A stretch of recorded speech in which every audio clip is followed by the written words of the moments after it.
Құрметті студенттер, саламатсыздар.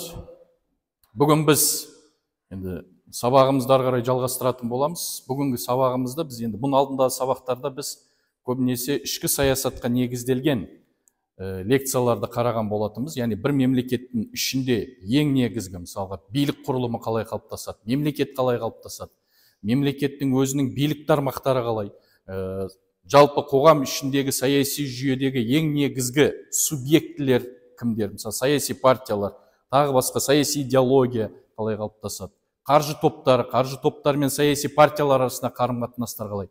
Яғни бір сөзбен айтқанда, бір мемлекеттің ішіндегі саясатты, мемлекеттің ішіндегі билікті элиталармен де байланысты зерттеген болатынбыз, тақырыпты қарастырған болатынбыз.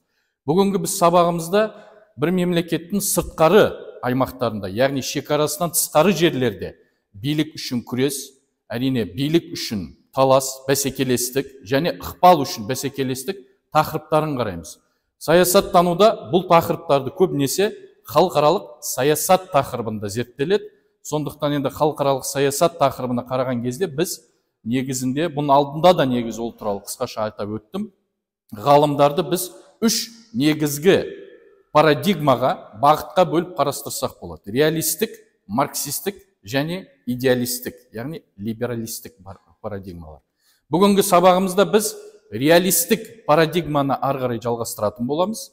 Және сабағымызда гегемониялық тұрақтылық атты негізгі теорияны қарастырамыз. Бұл теорияның негізін салушы Роберт Гильпен деген ғалым болып табылады. Енді Роберт Гильпен бір жағынан әрине осы реалистік парадигманың негізгі өкілі болып табылады, бірақ негізі гегемониялық тұрақтылық теориясын алып қараған кезде бұл жерде реалистік парадигманың негізгі принциптері болып табылады. Мысалға, ұлттық мүдде, халықаралық деңгейдегі анархияның болуы сияқты тағы басқа принциптерді негізге ала отырып, әрине бұл жерде либералдық және марксистік теорияны да белгілі бір мөлшерде ұқсастығын байқауға болады. Бірақ бұл жерде енді гегемониялық тұрақтылық деп айтып атқан ең негізгі Роберт Гильпеннің бұл теориясын бастамай тұрып, гегемон дегеніміз не? Соған қысқаша тоқталып өтейік. Әрине біз халықаралық саясатты қарастырған кезде бұны міндетті түрде ішкі саясатпен де салыстырмалы түрде алып қарастыратын боламыз. Неқа жазып қояйық жалпы.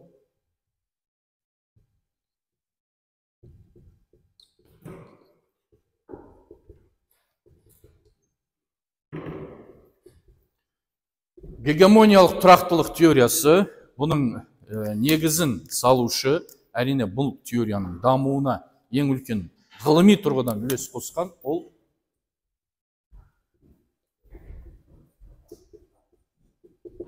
Роберт Гильпен болып табылады.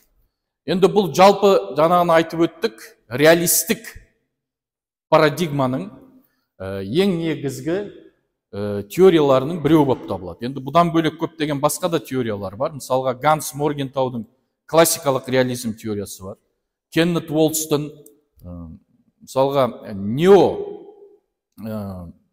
структуралық реализм деп айтқанымыз неореализм теориясы бар. Одан бөлек, мысалға, Стивен Волттың қорғанысқа негізделген, мысалға, реалистік теориясы бар. Джон Миршаймердің, мысалға, шабуылға негізделген реалистік теориясы бар. Бірақ бұның ішінде ең негізі гегемониялық тұрақтылық, яғни Роберт Гильпеннің өзіндік бір идеялары бар. Көбінесе бұның алдындағы, яғни реалистік парадигмаға негізделген ғалымдардың басым бөлігі өздерінің негізгі теорияларын дамытқан кезде олар әрине реалистік парадигма шеңберінде, яғни күшке, қауіпсіздікке, ұлттық мүддеге негіздеп өзінің идеяларын дамытса, Роберт Гильпеннің негізі теориясында гегемон дегеніміз өзі қай сөзден шыққан? Бір сөзбен айтқанда, яғни гегемониялық тұрақтылықтың өзінде, былай қарап тұрсаңдар, марксистік теорияда, мысалға, кейбір ғалымдардың пікірін де алып, либералдық теориялармен бірлесіп қалыптасқан бір идея негізінде, яғни оларды да өз ішіне алып, олардың да кейбір алға тартқан тұжырымдамаларын негізге алып дамытқан болатын. Бұл жерде гегемон дегеніміз не? Бір сөзбен ол қысқаша түсіндіріп айтайық. Гегемон дегеніміз, енді бұл халықаралық саясатпен тығыз байланысты болғандықтан, бір мемлекеттің шекарасын тысқары аймақтарды өз ішіне алғандықтан әлемдік деңгейде біз бұны алдында айттық, халықаралық саяси жүйе бар. Бұл халықаралық саяси жүйеде ең негізгі актор кім болып табылады? Субъект мемлекет болып табылады. Субъект мемлекет болып табылғандықтан мемлекеттер арасында салыстырмалы түрде алғанда басқа мемлекеттерге қарағанда күш тұрғысынан, ықпал тұрғысынан жоғары мемлекеттер бар. Бұл күш ықпал тұрғысын біз қай саладан алдық? Біріншісі әрине экономика, әскери күш қуат, технология және мәдениет. Яғни жалпылама гегемон бір ел деген кезде салыстырмалы түрде басқа елдерге қарағанда экономикасы, әскери күш қуаты, технологиясы және мәдени ықпалы басым мемлекеттерді айтады. Яғни Роберт Гилпин бір мемлекеттің гегемониялық тұрғыдан гегемон деп атала білу үшін кейбір қасиеттерге ие болу керек. Яғни біріншіден басқа елдерге ықпал ете білу күші мол болу керек. Мысалға кез келген бір мысалға құрылымды алайық, мысалға фирманы да алып қарасақ болады. Мысалы фирманың былай айтсаңдар өзіндік акциялары болады, солай емес пе? Яғни фирманы иеленетін тұлғалар болады. Бұл фирманың мысалға акцияларының 50%-нан жоғарысы көбісі болғандар кімдер болып табылады? Ол фирманың иесі болып табылады. Дәл сол сияқты әлемдік деңгейде де мысалға күш тұрғысынан, экономикалық тұрғыдан, мысалға әлемдік экономиканы алып қарасақ, әлемдік экономиканың мысалға 50%-нан жоғарысынан, мысалға ықпал тұрғысынан, өзінің күші, мысалға өндірісі тұрғысынан ең маңызды белгілі бір бөлігін алған елдер жоғары, мысалы 50% болуы мүмкін, 60% болуы мүмкін. Негізі өндіріс тұрғысынан, экономикалық даму тұрғысынан және әрине валюталық ықпалы тұрғысынан ең негізгі елдер әрине басқа елдермен салыстырғанда күшті болып табылады. Мысалға Америка құрама штаттарының валютасы дүние жүзіне не болып табылады? Ықпалды болып табылады. Америка құрама штаттарының өндірісі әлемдік экономикада басқа елдерге қарағанда әлдеқайда жоғары болып табылады. Әлемдік деңгейдегі мысалға Америка құрама штаттарының әсіресе екінші дүниелік соғыстан кейін орнатқан халықаралық экономикалық жүйесі, яғни әлемдік банкты құруы, халықаралық валюта қорын құруы және бұл қорлар арқылы, бір құрылымдар арқылы басқа да мемлекеттерге ықпал жасай білу күші экономикалық тұрғыдан әрине басым болып табылады. Сондықтан Америка құрама штаттары, яғни әскери тұрғыдан да, технологиялық тұрғыдан да, мәдени ықпал тұрғысынан да, әсіресе либералдық, демократиялық, капиталистік құндылықтарға негізделген мәдени ықпалымен және экономикалық күшімен әлемдік деңгейде не болып табылады? Гегемон болып табылады. Салыстырмалы түрде алып қарайтын болсақ, кейбір халықаралық қатынастардағы ғалымдар бұның алдында Америкадан бұрын әлемдік деңгейде күшті ықпалды мемлекеттер болатын. Кімдер? Мысалы Ұлыбритания мысалға алып қарайық. Бірақ Ұлыбританияны мысалға кейбір ғалымдар гегемон мемлекет ретінде қарастырмайды. Гегемон мемлекеттің басқа да мысалы Ұлыбритания сияқты немесе империалдық пиғылы бар империалистік мемлекеттерден кейбір өзгешелігі бар. Бұл өзгешелікті немен ұштастырады Роберт Гилпин? Мысалға бұл жерде әрине мынау гегемониялық тұрақтылықты бір жағынан немен де салыстырсақ болады. Антонио Грамши деген бір ғалым бар. Бұл енді неомарксист ғалым болып есептелінеді. Антонио Грамшиның мысалға мәдени гегемония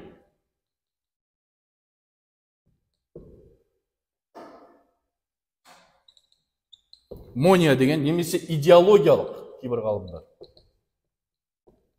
гегемония деген теория қалыптастырады.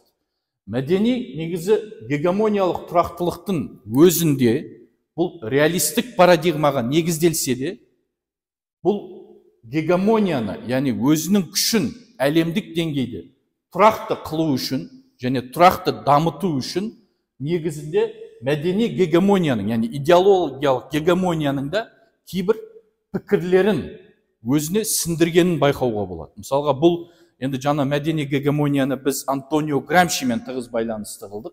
Бұл мәдени гегемония және идеологиялық гегемония жалпы айтқанымыз немен ұштасады?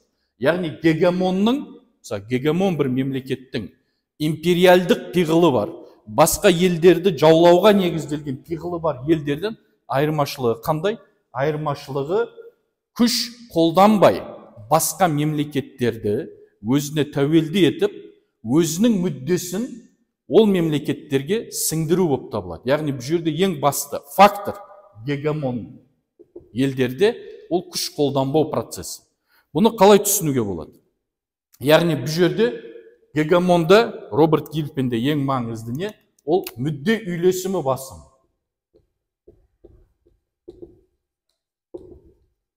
Мүдде үйлесімі, яғни мемлекеттер мысалға өзінен ықпалды бір мемлекетті ешқандай қысым көрмей, оған не қылады? Қолдау білдіреді, оны көмек береді, оның лидер болып, яғни гегемон мемлекет ретінде қалыптасып, күшеюіне не қылады? Жәрдем береді. Неге? Өйткені оның гегемон мемлекет ретінде дамуы ол мемлекеттерінде несі болып табылады? Мүддесі болып табылады. Яғни мүдде үйлесімі бұл жерде өте маңызды. Мәдени гегемонияда да негізінде не бар? Енді мәдени гегемония көбінесе әрине бір қоғамдық жүйені зерттеп қарастырады. Енді жақсы түсіну үшін былай қарастырайықшы сендермен, бір ішкі саясатпен немесе қоғам өміріндегі қалыптасқан жалпы мынау билікпен байланысты бір қарым-қатынастармен негіздеп түсіндірейік. Бүйтіп қарастырайық мысалға. Біз бұның алдында не дедік? Бір мемлекеттің, жалпы бір қоғам ішінде енді саясатпен тығыз байланысты және саясаттанудың ең негізгі зерттеу объектісі не дедік? Біз онда сызып көрсетейік. Қоғам болатын болса, қоғам ішінде көптеген тұлғалар әрине саясатпен айналыспайды. Айналысатын тұлғалар көбінесе аз ғана. Біз оны не дедік? Саяси жүйе дедік. Саяси жүйеде ең негізгі актор кім болып табылады? Мемлекет. Солай емес пе? Тағы басқа саяси партиялар. Бұдан бөлек саяси қоғамдық бірлестіктер, қаржы топтары. Енді бұлау гегемония, жалпы жаңағы мүдде үйлесімін түсіне білу үшін біз дәл осындай жүйені де не дедік? Халықаралық саясатта да бар дедік. Солай емес пе? Яғни оны да қысқаша сызып көрсетіп қояйық. Яғни халықаралық саясатта да жалпы барлық мемлекеттерді қамтитын бір әлем ретінде қарастырыңдар. Бұл әлемнің ішінде не бар? Халықаралық саяси жүйе бар. Яғни бұл халықаралық саяси жүйе әлемдік деңгейдегі барлық мемлекеттерді не қылып жатыр? Басқарып жатқан бір жүйе. Бұл жүйенің ішінде күшті мемлекеттер бар. Роберт Гильпен бұл күшті мемлекеттерді гегемон мемлекеттер деп айтады. Яғни бұның да мысалы халықаралық жүйенің ең негізгі акторы, субъектілер кім болып табылады? Біріншіден мемлекет, одан кейін халықаралық ұйымдар, одан кейін үкіметтік емес халықаралық ұйымдар және транснационалды корпорациялар немесе элиталар.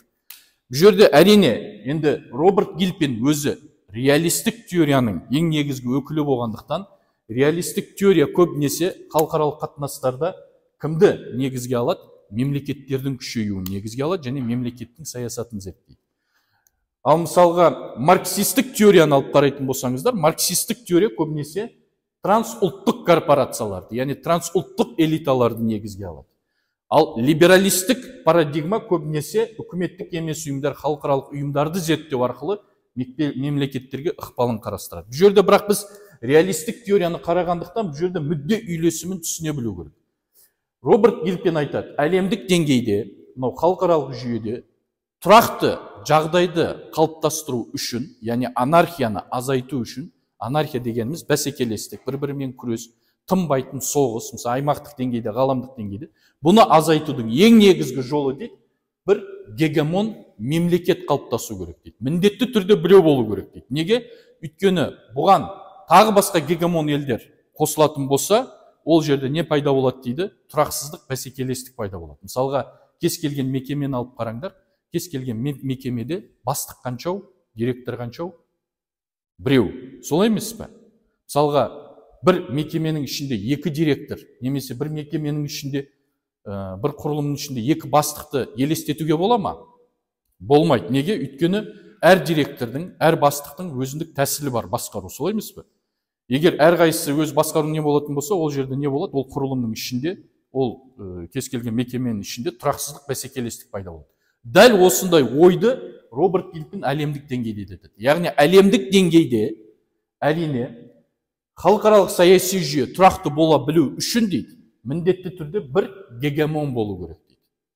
Бірақ ол тағы да айтады, гегемон ол империалдық пиғылға ие күшті мемлекет деп айтып жатқан жоқ, гегемон мемлекет. Гегемон мемлекет басқа мемлекеттерге қарағанда жаңағыны айттық, ең негізгі мына 4 фактор, яғни экономика, әскери, технология, мәдени тұрғыдан оларға қарағанда ықпалды күшке ие. Бұндай ықпалды күшке ие мемлекет негізі басқа мемлекеттерге екі саясат жүргізуге мүмкіншілігі бар. Қысым жасап, күштеу арқылы оларға өз айтқанын істетуі мүмкін. Солай емес пе? Өйткені не? Оған күші жетеді. Бірақ Роберт Гилпин айтады, егер бір мемлекет ондай саясат басқа мемлекетке ұстанатын болса, біз оны гегемон мемлекет деп айтпаймыз. Оларға империалистік мемлекеттер деп айтылады.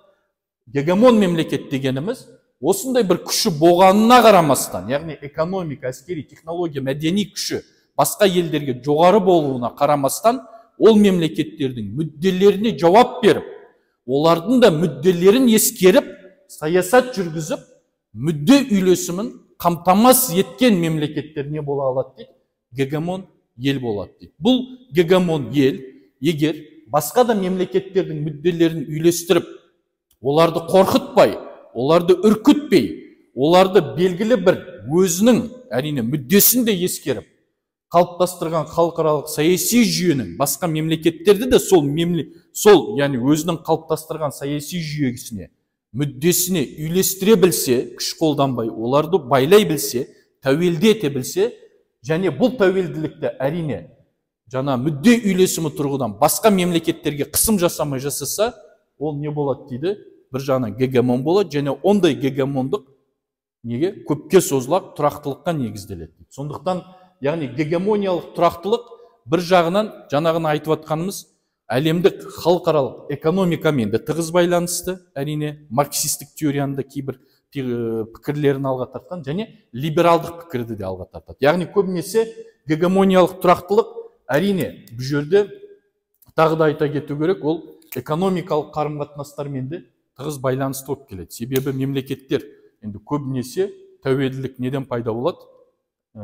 Экономикалық тұрғыдан пайда болады. Сондықтан гегемониялық тұрақтылықта либералдық бағыттағы, яғни либералистік халықаралық жүйе, либералистік халықаралық экономикалық жүйенің қалыптасуы бірінші кезекте, екіншісі, ең маңыздысы, ол мүдде үйлесімі. Мүдде үйлесімін қысқаша түсіндіре білу керек. Бұны сәл ішкі саясатпен байланысты зерттейміз. Мысалға, мүдде үйлесімі деген не? Жаңа ғана да айттық, негізінде гегемониялық тұрақтылық пікірде бұл жерде Антонио Грамшинің де пікірлері негізі кішігірім болса да алынып, ол пікірлерге де белгілі бір мөлшерде бір-бірімен үйлестіріліп дамытылған бір теория болып табылады. Антонио Грамши мысалға мәдени гегемонияда қоғам өміріндегі, әсіресе билік табында отырған тұлғалардың әрдайым күш қолдану арқылы өзінің билігін күшейтеді деген пікірді негізге қарсы шығады. Оның пікірінше, Антонио Грамши өзі мәдени гегемонияда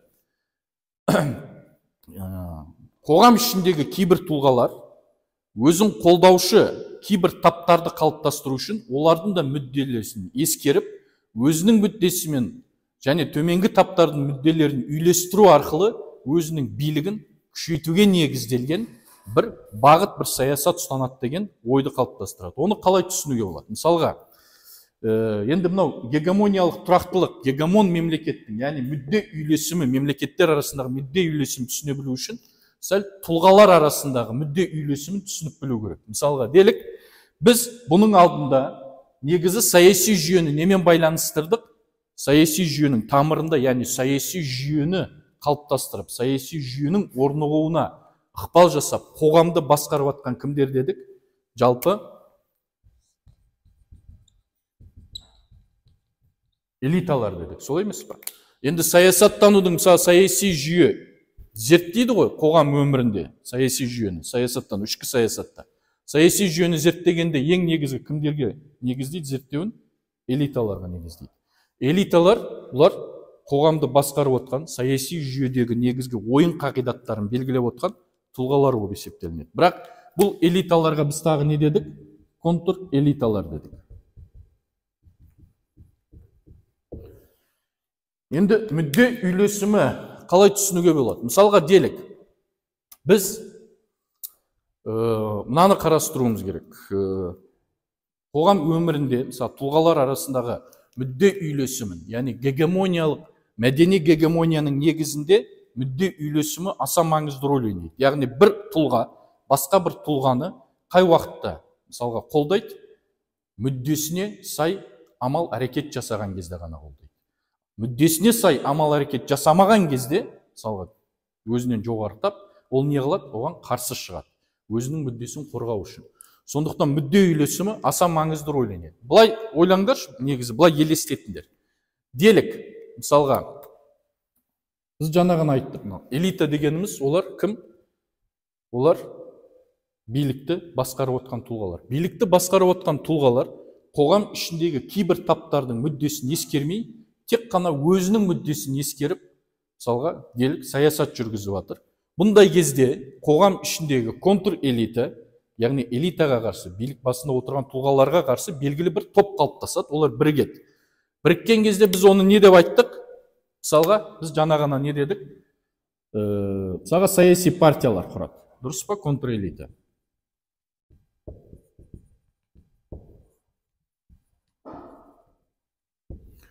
Бір саяси партияны құрды деп елестетіңдер. Бұл саяси партия әрине басқа да құрылымдардан ең негізгі ерекшелігі не? Билікке ұмтылу. Бірақ саяси партиялар құрылған кезде олар қоғам ішінде, мысалға, биліктің ұстанып атқан саясатынан белгілі бір мөлшерде зардап шегіп атқан, немесе ұстанып атқан саясаттан белгілі бір мөлшерде қарсылық танытып атқан тұлғаларды не қылады? Ықпалды тұлғаларды өзіне тартуға тырысады. Мысалға, қаржы топтарының ішінде де. Біз бұның алдында да қаржы топтарын екіге бөліп қарастырдық. Солай емес пе? Яғни элиталарға жақын және контур элиталарға жақын. Яғни билікпен тіл табысамай қалған қаржы топтары бар. Бұндай қаржы топтарды, мынау саяси партия құрған элиталар, контур элиталар не қылады? Өзіне тартады. Бірақ контур, мынау қаржы топтары саяси партия құрған контур элиталармен қашан бірігеді? Бұл элиталар қаржы топтарында контур элиталардың мүдделеріне жауап берген жағдайда ғана не қылады? Яғни мүдде үйлесімі болған жағдайда. Мүдде қалай үйлеседі? Мысалға, саяси партия құрған контур элита ең негізгі мақсат не? Мемлекеттік билікке жету. Ал қаржы топтарындағы контур элитаның мақсаты не? Қаржыға қаржы қосу. Бұлар не қылады? Бір-бірімен келіседі. Яғни қалай келіседі? Мысалы, саяси партияның басшысы не қылады? Контур элитаға белгілі бір ой тастайды. Сен қаржылық тұрғысынан, әрине біздің партиямызды қаржыландыр. Біздің партиямызға, мысалы, бұқаралық ақпарат құралдары болсын, басқа да қоғамның санасына, пікіріне, ой өрісіне әсер ететін ең негізі құрылымдарды қолға алуға, немесе оларға ықпал жасауға қаржылық тұрғыдан бізге көмек бер. Біз әрине халықтың қолдауын алып билікке келгеннен кейін не қыламыз? Сенің, мысалы, қаржылық тұрғыдан ықпалыңды жайлап қоғам ішінде не қыламыз? Күшейтеміз, көбейтеміз деуі мүмкін. Сондықтан бұл жердегі қаржы топтары саяси, мысалға, контур элитада саяси партияларды құрған лидерлерді, тұлғаларды, саяси тұлғаларды өзінің мүддесін де ескеріп не қылады? Қолдайды. Демек бұл жерде не бар? Демек бұл жерде мүдде үйлесімі бар. Мүдде үйлескен жағдайда ертең, мысалға, контур элита билікке келгеннен кейін бұлар қаржысына қаржы қошу үшін не істейді? Ол контур элитаны одан әрі қолдауға тырысады. Қай уақытқа дейін? Бұл контур элита әрине мүддесін, қаржы топтардың мүддесін, өзін қолдаған топтан мүддесін қорғанға дейін, немесе олардың мүдделеріне жауап бергенге дейін. Сондықтан бұл жерде көріп тұрғанымызда не бар? Мүдде үйлесімі бар. Мүдде үйлескен жағдайда не қалыптасады? Белгілі бір ынтымақ, белгілі бір альянс дейді ғой, жалпылама. яғни мемлекет тұлғалар арасында белгілі бір ынтымақтастық, белгілі бір достық қалыптасады, және бұл достық әрине ынтымақтастық не болады? Екеуін ары қарай қоғам ішіндегі саяси жүйедегі ықпалын күшейтуге негіздейді. Әрине бұл тек қана екі тұлғалар тұрғысынан мысал бердік. Дәл осындай негізгі идеяны, мүдде үйлесімін біз не қылуымыз мүмкін? Мемлекеттер тұрғысынан да қарастыруымыз мүмкін. Мысалға, Америка Құрама Штаттары гегемониялық тұрақтылықты қалыптастыру үшін, енді тұрақты бір гегемониялық тұрақтылық дегеніміз, яғни бір күшті гегемонның тұрақты өзінің билігін қалыптастыру. Бұндай билікті қалыптастыру үшін Америка барлық мемлекеттерге тек қана күшін көрсетіп, олардың мүддесіне ілеспей, қысым жасап, бір саясат жүргізген жағдайда, ондай кезде гегемониялық тұрақтылықтан сөз қозғау мүмкін емес. Ол үшін не істеу керек?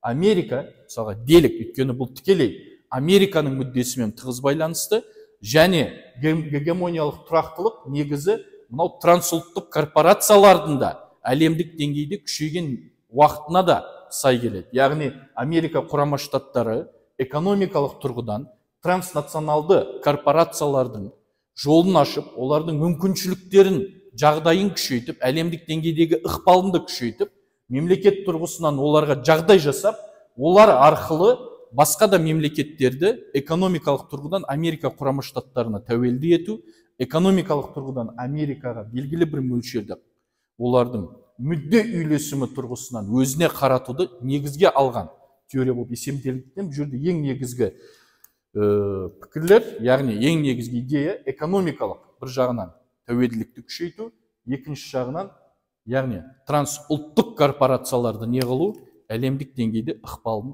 басым қалыпқа келтіру. Әрине транснационалды корпорациялар бұл Америкадағы транснационалды корпорациялар негізге алып істейді. Яғни Америка Құрама Штаттар басқа елдердің мүддесін қалай үйлестіре біледі. Мысалға делік, көптеген ғалымдар Америка Құрама Штаттарының әсіресе екінші дүниелік соғыстан кейінгі саясатын, мысалға 1945 жылы және 91 жылы қандай жүйе қалыптасқан әлемдік деңгейде? Екі полярлы жүйе қалыптасқан, солай емес пе? Екі полярлы жүйеде жалпы алып қарайтын болсақ, екі полярлы дегеніміз, яғни әлемдік деңгейде мынау халықаралық саяси жүйе негізі екі бағытта дамитын, яғни бір-біріне тіке байланысты. Бір жақта кім болатын? Бір жақта Америка Құрама Штаттары. Енді Америка Құрама Штаттарымен бұл жерде ең негізі ықпалды күшке ие кімдер? Европалық елдер болатын. Мысалға, 45 пен 91 жылдар аралығында Америка Құрама Штаттарының Европа елдерімен мысалға байланысын мемлекеттік тұрғыдан, осы белгілі бір саяси жүйе тұрғысынан гегемониялық тұрғыдан зерттеуді ұсынады. Неге? Өйткені Америка Құрама Штаттары бұл дәуірде Европа елдеріне күш қолданып өзіне тәуелді еткен жоқ. Керісінше не қылды? Күш қолданбай Европалық елдердің де мүдделерін ескеру арқылы, яғни бір мүдде үйлесімін қалыптастыру арқылы не қыла білді? Бұл елдерді өзіне байлай білді. Қай тұрғыдан? Мысалға, Америка Құрама Штаттары қандай тәсілдер пайдаланды? Ең бірінші, Кеңес социалистік республика одағының Европа елдеріне қауіп туғызуы мүмкін деген идеологияны не қылды? Қалыптастырды. Яғни гегемониялық тұрақтылықта идеологиялық, жаңағын айтып жатқанымыз идеологиялық гегемония аса маңызды. Яғни ертең Кеңес социалистік республика одағы ықпалы күшейетін болса, ол міндетті түрде не деді? Европа, ең бірінші Европа елдеріне ықпал жасайды. Өйткені не? Географиялық тұрғыдан ең жақын кім? Европа елдері. Ал Европа елдері білесіздер, ол дәуірде ішкі саясатында көбінесе либералдық, демократиялық, плюралистік, капиталистік жүйемен негізделген. Ал Кеңес социалистік республика одағы Европа елдерінің құндылықтарына тікелей қайшы бір бағытта өрбіген, өйткені коммунистік жүйе болған, бір партиялық жүйе қалыптасқан, тоталитарлық жүйеге негізделген. Сондықтан осы құндылықтар Европаға не қылуы мүмкін? Қауіп тудыруы мүмкін. Сондықтан сенің күшін жетпей жатыр, күшін жетпегендіктен не қылады? Америка Құрама Штаттары бұны Европа елдеріне сезіндіру арқылы, идеологиялық тұрғыдан халқына, мемлекетіне сезіндіру арқылы қауіпсіздік тұрғысынан не қылады? Өзіне байлайды. Бұл байлауды, яғни байлау дегенде тәуелді қылу мәселесі алға тартады. Бұл тәуелділік қандай ұйым арқылы жүзеге асады? мысалға НАТО ұйымы арқылы жүзеге асады. Бұдан бөлек, енді әрине Америка құрама штаттары әскери тұрғыдан байлағаннан кейін бұл елдердің мүддесіне де жауап беру керек. Неге? Енді бұл елдер тек қана Америка құрама штаттарына жаңа ғана айттық, мүдде үйлесімі тұрғысынан байланған мемлекеттер, тәуелді болған мемлекеттер болатын. Ол мүдде үйлесімі қалай болды? Америка құрама штаттары қолдан келгенше Европа елдерінің де мүдделерін ескеріп, экономикалық тұрғыдан аяққа тұруына не қылды? Қаржылай ақша құйды, оларды қаржылай өсіп өнуіне, яғни экономикалық тұрғыдан күшеюіне не қылды? Көмек берді. Ол бір жағынан Америка құрама штаттарының да мүддесіне жауап берді. Себебі Европа елдері экономикалық тұрғыдан егер әлсіз бір қалыпқа душар болғанда, онда Европа ішіндегі жұмысшы тап не қылар еді? Капиталистік, яғни қоғамды басқарып жатқан капиталы бар тұлғаларға қарсы шығып, тікелей Кеңес социалистік республика одағындағы жұмысшы таппен, яғни коммунистік идеологияға көбірек назар аударатын еді, бет бұратын еді. Бұның алдын алу үшін Америка құрама штаттары не қылды? Европа елдеріне қолдан келгенше көмек берді. Европа елдерінің ішінде европалық экономикалық, мысалға, одақтың құрылуына бір жағынан қолдау білдірді. Және экономикалық тұрғыдан Европа елдерін Кеңес социалистік республика елдеріне қарағанда бір қадам жоғары тұруына ең басты бір жол қалыптастырды. Соның негізінде, яғни экономикалық тұрғыдан Европа елдерін өзіне байлау, бір жағынан оларға көмек беру арқылы, олардың да мүддесіне, әрине, үйлестіру арқылы, мүддесіне жауап беру арқылы бұл елдерге не қылды? Бір жағынан өзіндік бір тәуелді бір қалыпқа келтірді. Сөйтіп экономикалық тұрғыдан бұл аймақта өзіндік не қалыптастырды? Бір халықаралық жүйе қалыптастырды. Әрине бұл жүйенің ортасында кім тұр? Ең ықпалды ел ретінде Америка құрама штаттары тұр. Америка құрама штаттары бұл саяси жүйесін не қылды? Түрлі халықаралық ұйымдарды құру арқылы ұстап тұрудың ең негізгі тетігі ретінде қарастырды. Әрине 1991 жылы Кеңес социалистік республика ыдырағаннан кейін Америка құрама штаттары жайлап бұл өзінің батыс өңірінде орнатқан жүйесін қай жаққа дамыта бастады? Еуразия аймағына дамыта бастады. 1991 жылы біз мысалға тәуелсіздік алып, жайлап қандай жүйеге ендік? Әрине, екінші дүниежүзілік соғыстан кейін қалыптастырған Америка құрама штаттарының жүйесінің бір құрамдас бөлігі ретінде қалыптаса бастадық. Біз ғана емес, Кеңес одағына қарасты 15 мемлекеттердің барлығы бұл жүйенің бір құрамдас бөлігі болып қалыптасты.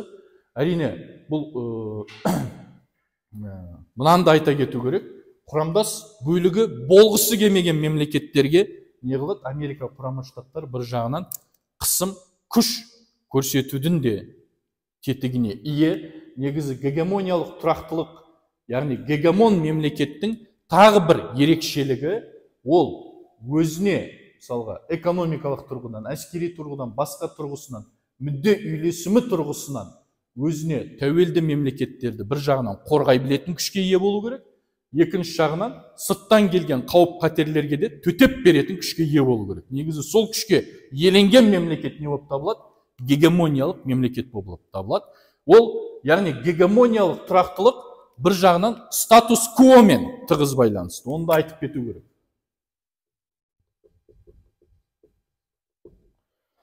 Гегемониялық мемлекет біріншіден, жаңа ғана біз айттық, Америка құрама штаттары не қылды? Әлемдік деңгейде 45 жылдан кейін енді батыс өңірінде, жаңағы өзінің ықпал болған екі полюсті дедік қой, өз полюсында не орнатты? Әрине, өзінің мүддесін ескеру арқылы белгілі бір жүйе орнатқан, белгілі бір режим орнатқан халықаралық. Бұл режимге әрине Американың мүддесіне жауап береді, үйлесімді түрде басқа да өзінің одақтастарының мүддесіне де жауап беретін бір жүйе. Бұл жүйені Америка сырттан келетін қауіп қатерлерге қарсы әрине қорғап отыр, оған өзінің күші жетеді. Бірақ бір жағынан Европа елдері де не қылады? Бұл гегемон мемлекеттің бұл жүйені қорғау үшін оған да ешқандай қысым көрсетпей оны қолдап отырады. Статус-кво, яғни белгілі бір жүйе орнатқаннан кейін гегемон ел бұл жүйені не істеуге тырысады? Сақтап қалуға тырысады, немесе оны күшейтуге ары қарай дамытуға тырысады. Сондықтан гегемониялық тұрақтылық бір жағынан статус-квомен де байланысты. Статус-кво бұл бар болған қалыптасқан жағдайға негізделеді. Яғни бір мемлекет, күшті мемлекет белгілі бір жүйені орнатып алғаннан кейін ол жерде өзінің билігін ары қарай ұстап тұруға басымдық береді. Ұстап тұру, яғни бар болған жүйені, қалыптасқан жүйенің ұстап тұру немен тығыз байланысты, сақтап қалу билікті статус-квомен тығыз байланысты. Сондықтан гегемониялық тұрақтылық бір жағынан статус-квомен де байланысты болып табылады. Енді әрине біз бұл жерде жаңа ғана бір мемлекеттің ішкі саяси жүйесімен де тығыз байланыстырып айттық, яғни элиталар, контр-элиталар мәселесін қарастырдық.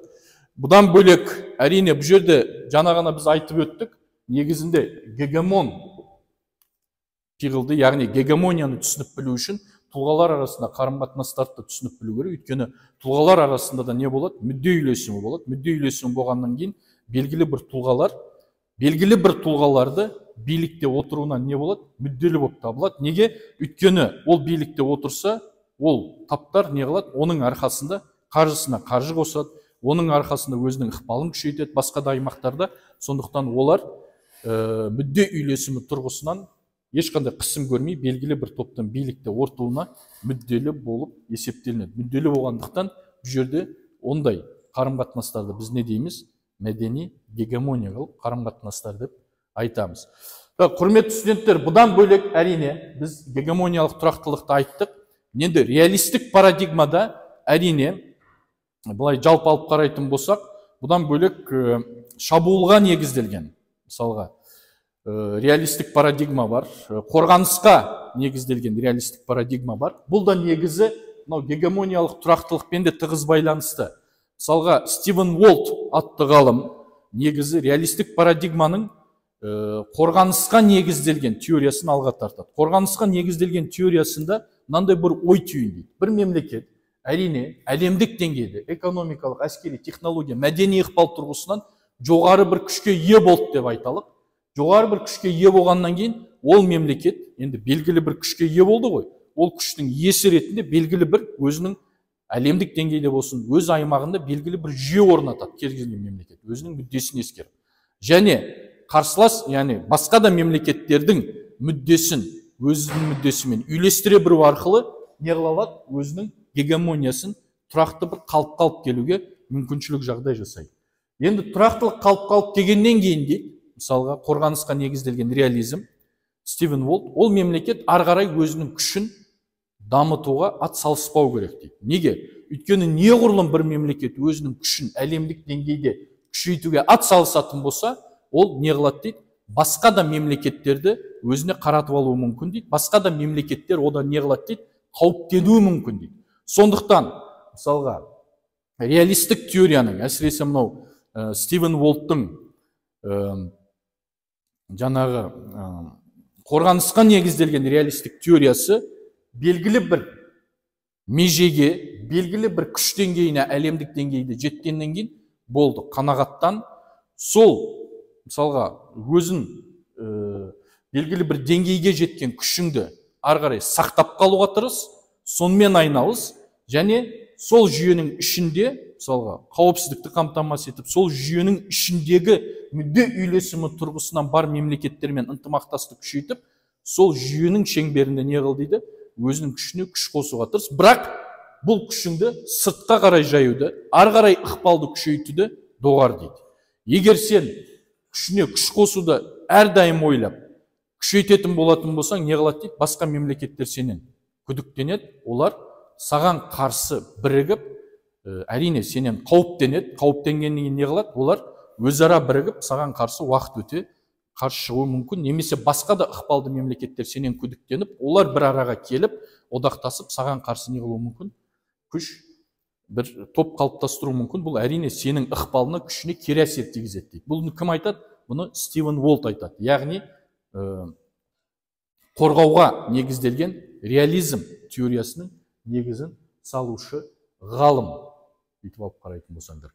Осын негізге алған негізі кейбір ғалымдар айтады, Американың негізі гегемониясы дейді, 2003 жылы аяқталды дейді.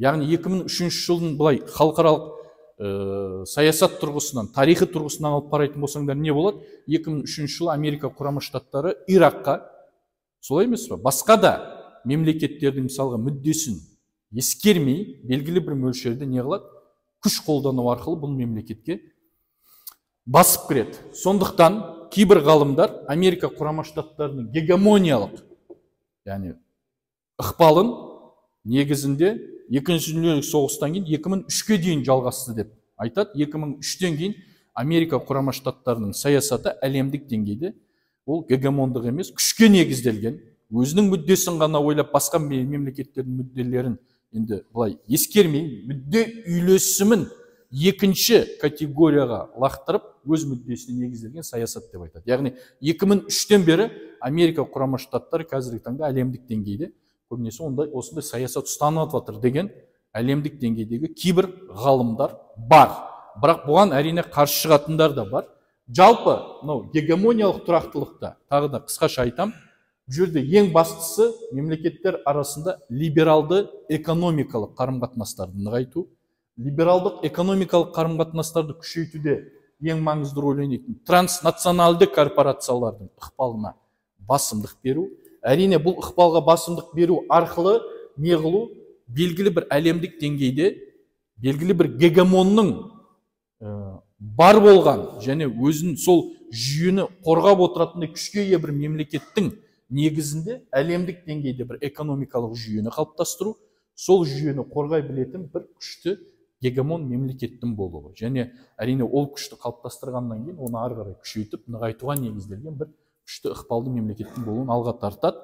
Біз бұны жаңа ғана айттық. Әрине бұндай гегемонның ары қарай өзінің гегемониялық пиғылдарын, өзінің гегемондық билігін сақтап қалу үшін Стивен Уолт өзіндік бір пікір алға тартады. Мысалға, қорғанысқа негізделген реализм деп айттық, біз оны түсіндірдік. Енді шабуылға негізделген реализм бағыты бар халықаралық саясатта. Шабуылға негізделген реализмнің ең негізгі, әрине бұл жерде мақсаты, бұның негізін қалаушы Джон Мершаймер, ол не деп айтады?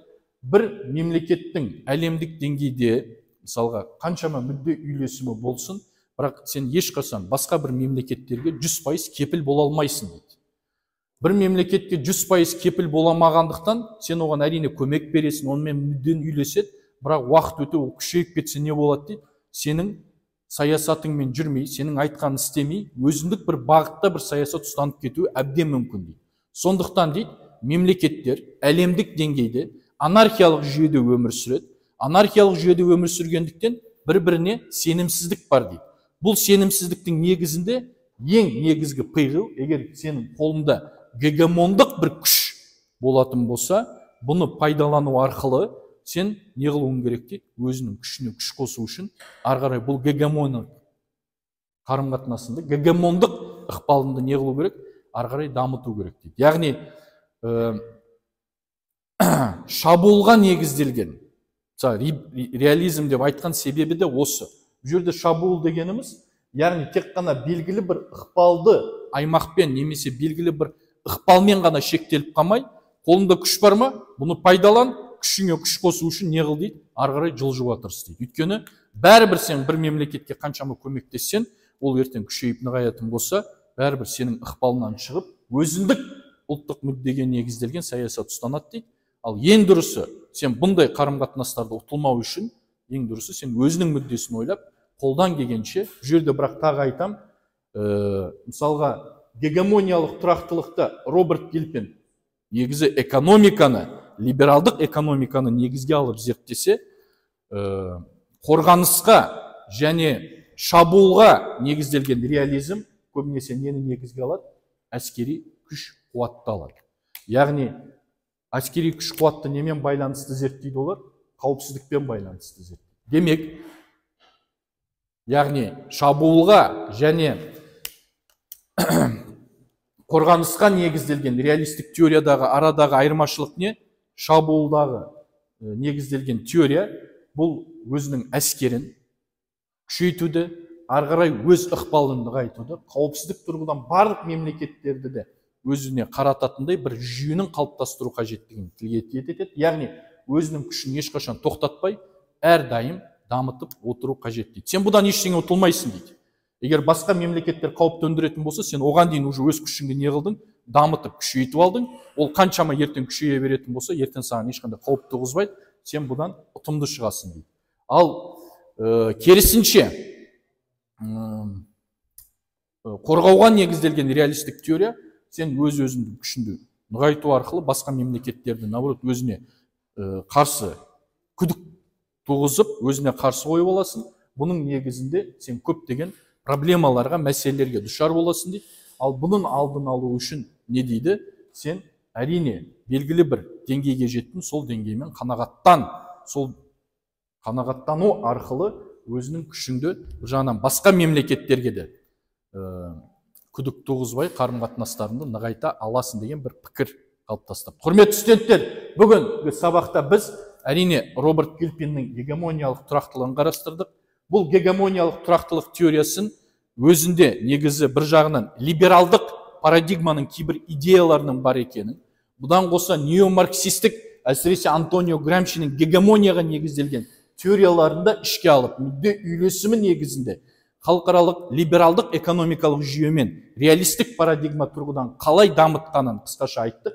Әрине белгілі бір деңгейге гегемониялық күшке иеленген мемлекеттердің ары қарай қандай саясат ұстануы мүмкін? Шабуылға ма, немесе қорғаныстыға ма? Оны да негіздеп біз Стивен Уолт және Джон Миршайманның пікірлерімен қысқаша түсіндіруге тырыстық. Сұрақтарыңыз бар ма, құрметті студенттер? Жақсы.